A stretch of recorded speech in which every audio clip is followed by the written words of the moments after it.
Right, if you have a look at this clip in a minute, you'll see that yet again the system itself is pointing the finger at Libya for the Lockerbie bombing. Well, I'm going to show you evidence to the contrary, so have a quick watch of this.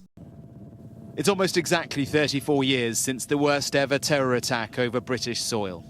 At 31,000 feet, half an hour into its flight from Heathrow to New York, Pan Am 103 exploded over the town of Lockerbie. Citizens from 21 countries were killed. Now a new twist in the quest for justice. His name is Massoud, for many years believed to be the man who had made the suitcase bomb.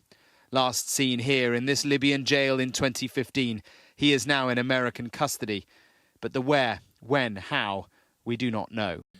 When this happened back in the 80s, basically they fitted up two Libyan officials, which would have been the equivalent of, say, for instance, a CIA officer in America. One was McGrachy, and I can't even remember what the other guy's name was. They had a trial. They had it over in a neutral country. They even built the courthouse for it, and they got the result they wanted. They ignored a lot of evidence, and a lot of evidence was gotten rid of. But if I told you that Ahmed Jibril was one of the people that was involved. Now, Ahmed Jibril was from a country that they were trying to build relations with, Syria, basically. Now, America and Syria had their arguments for a long time, and they didn't like them very much, but they were bridging some sort of peace between Syria and the United States, and they were falling out at the time with Libya because Libya wanted to start trading out of the petrodollar and in the gold dinar, and there were other reasons. So the news, as we'll remember, there was the mad dog of the Middle East, which was what they called Gaddafi, and they fitted up Libya to fall into place so they could actually then go to war with Libya. Now, a little bit more interesting information to note was the Syrians had or the terrorist group within Syria had been paid by Iran. Iran, the reasons for this is they had a plane full of women and kids, and a few men obviously, flying on, I think they were off to Mecca or somewhere like this, and they'd set off, and the Vincennes, which was a gunship on the Americans' behalf, blew it out the sky with absolutely no need. It was posing no threat at all. Now, there's a documentary about that. It is very interesting, and it's funny to note that when the guy came back after blowing all those women, innocent women and children, out of the air, he was actually awarded a medal for it, but that's another thing. The other thing to note is that was called, the Vincennes was nicknamed the Robo-Cruiser because it was out trying to look for trouble in the Gulf. But there you go. So I'm going to show you a reporter at the moment and a few other clips, and we'll talk about it a bit further because this is a topic that really does interest me. One of my family, when he going to the airport, Hawrani gave him one tape recorder from his sister. He said, that's remember it from my sister. Don't forget that tape recorder. And he go in the side of him, with him like bodyguard to the airport. That's what happened with him. And give him the tape recorder and fix everything for him here in Germany. And give it to him to the airport. And he don't know about it. So that's clearly not McGrachy, the guy they fitted up for it. And this is the guy that's actually explaining how they got the tape recorder onto the plane. Now, the tape recorder was in a bag, a Samsonite suitcase, right? This is what they say. And it was the tape recorder, which was called a boom beat. I mean, you can't help but think of the irony there. A boom beat tape recorder that they put the Semtex in, which is what blew out the front part of the plane, separated the cabin, the front of the cabin from the rest of it, and caused the death of all those innocent people. So he's saying how they got the bomb into or through customs, right? So let's go and watch the guy who explains how that terrorist organization came to be. Over 5 years, a very disturbing story has emerged about warnings. A well-respected international journalist, David Yallop, had interviewed Abu Nidal, who had warned him that there was going to be an attack on an American airliner. Yallop flew immediately back to London and notified the British authorities, MI6.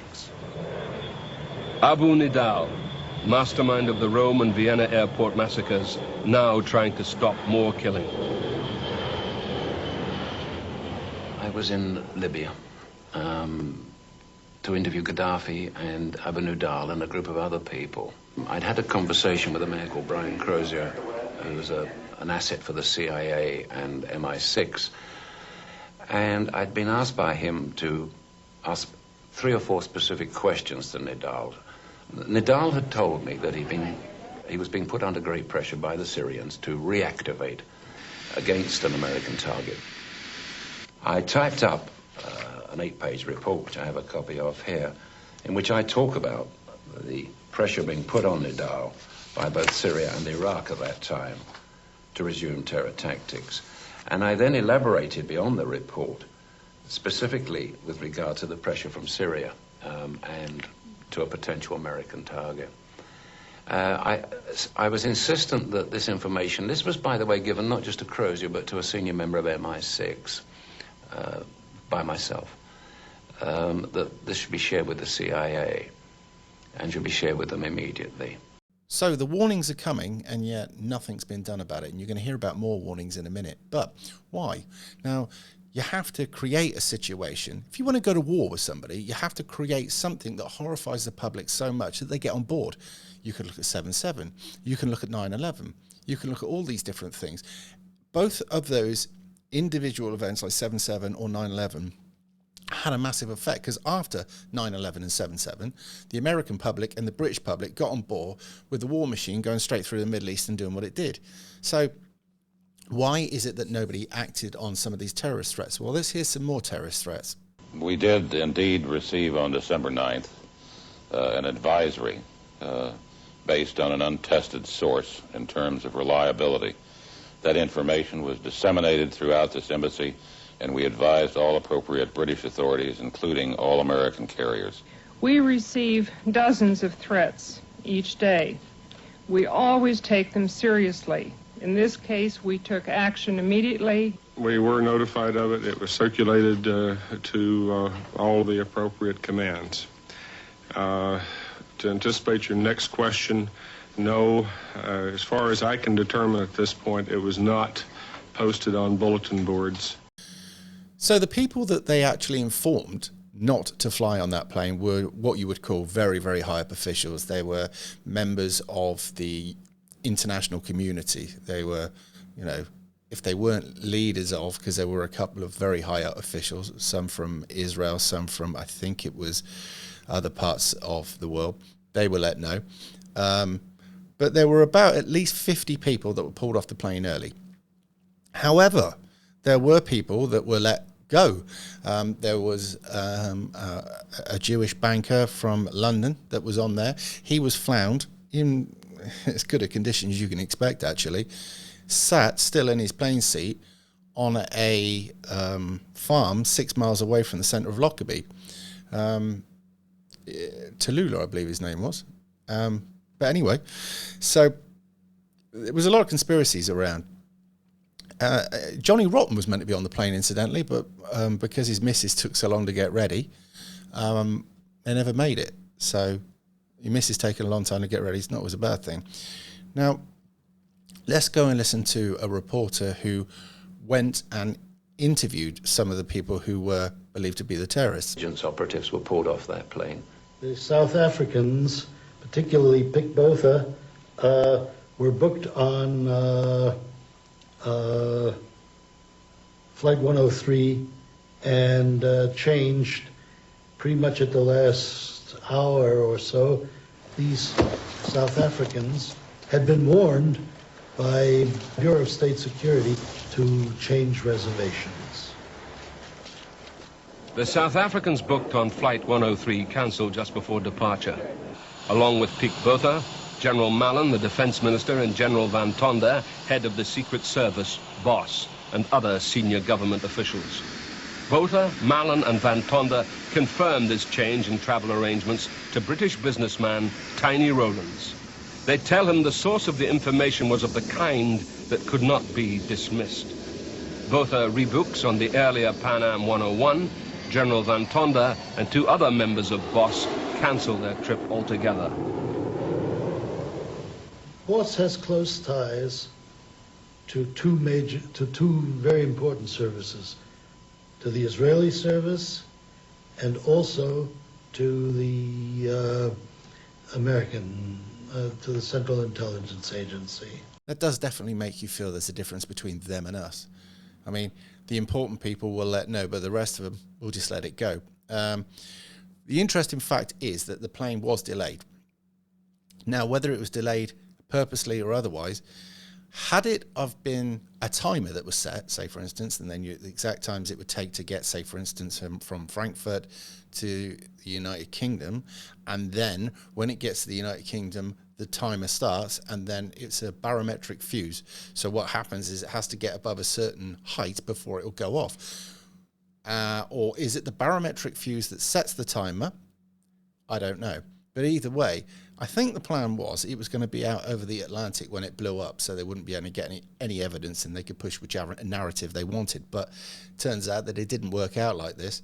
I mean, what's half-hour extra flying over the Atlantic? That's quite a bit of coverage, isn't it? However, half-hour less, and it blew up over the border town of Lockerbie. But let's go into a bit more detail, because I don't know about you, I find this fascinating. In Neuss near Frankfurt, before the destruction of Pan Am 103, a bomb-making terrorist cell associated with the Syrian-backed terrorist Ahmed Jibril had been discovered. On the 8th of December 1988, the anniversary of the Intifada, units of the Sayeret Golani, the Golani Brigade, the SAS of the Israeli Defense Forces, raided a PFLP-GC base in southern Lebanon at a place called Al-Numia.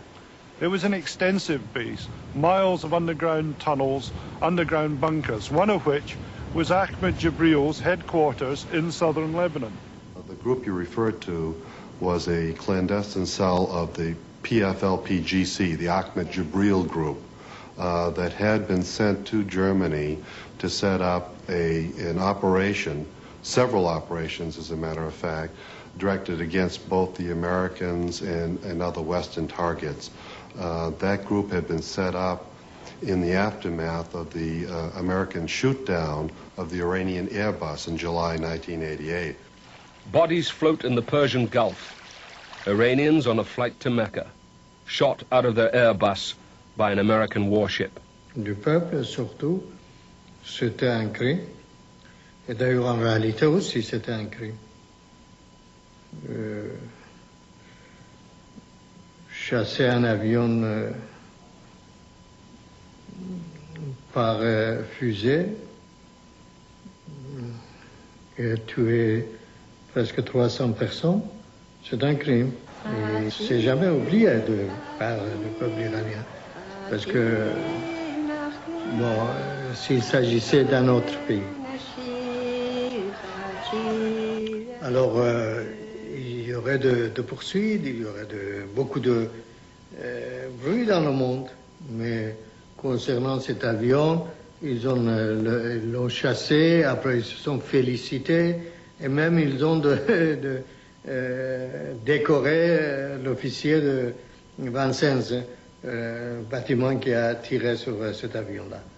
After the downing of the Iranian aircraft by the Vincent, everybody expected a revenge. The Iranians had to religiously avenge what had happened. It was clear that they will teach the Americans a lesson that they can do and duplicate what the Americans have done to them. It was only a question of time where an American airline, a courier, it doesn't have to be Pan Am, and specifically Pan Am, would be downed in retaliation. So you've got a country bent on revenge, a country that pays a terrorist organisation to avenge it, a terrorist organisation that when it gets raided has the exact copies of that bomb, okay, that the forces get hold of, and then I've seen this, all right. You've also got these other bases of this terrorist which were raided, and all the evidence is all there. So why is it we then went with Libya? Well, we'll get onto that in a bit.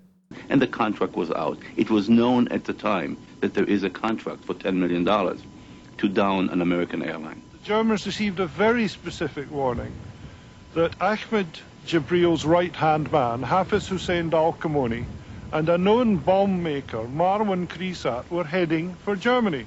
So the Germans, armed with this information, you would imagine would strike straight away, make arrests, and prevent this from actually happening. Well, did they? Obviously not, otherwise the plane wouldn't have crashed. So how did the evidence come about? How long did they leave it? At what point did they make their swoop to get the evidence that they needed to back up what they were saying in this point?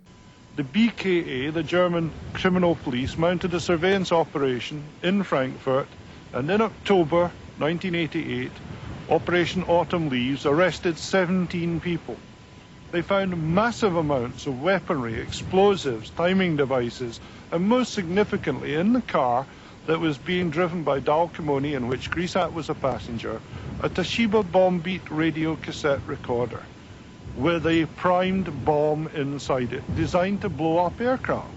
So they've got their man or men.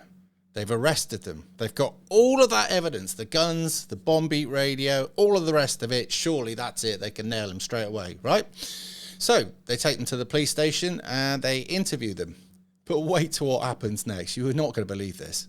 The BKA had been listening to the international line as Grisat from another phone had told Damascus, "I have made some changes in the medicine.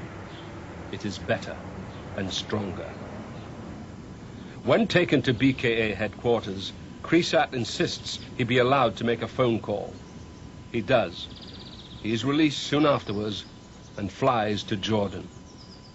I had spoken to a reporter, a German reporter who refuses to go on camera, but who is very close to federal intelligence sources here in Germany, who assured me that Grisat was an agent of the Jordanian service and an asset of the Central Intelligence Agency.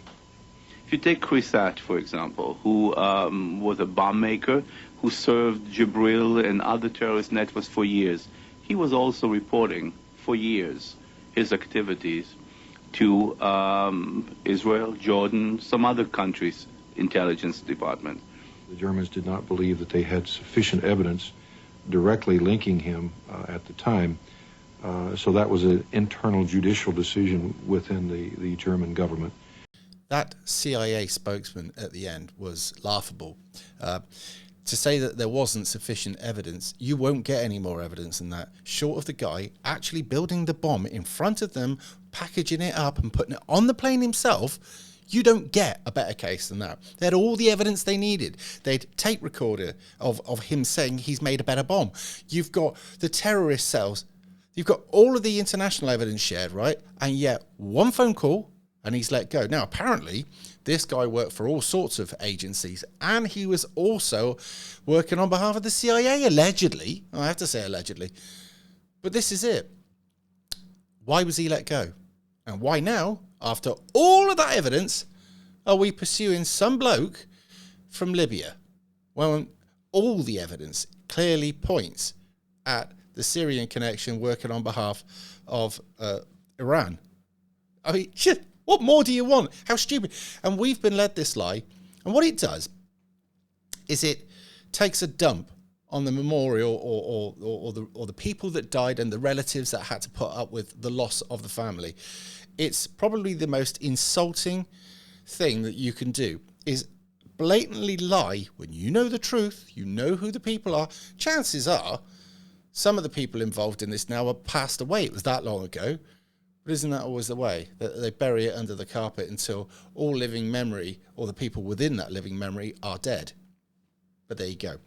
So when you see the spectre of Lockerbie raise its head, and you see them pointing their finger at people who clearly have nothing to do with it, what's this, another sacrificial lamb? What are they going to try and do? Rubbish Libya again? What? Have we got some operation waiting to happen where we've got to go build up hatred again for Libya so we can do something else to them and it be all right? You have to ask yourself these questions. But anyway, this was a bit of a longer video. I kind of hope you liked it. It's a topic that I have particular interest in and I've researched for years. So, yeah, there it is. Anyway, enjoy, share with your friends, and I'll speak to you soon.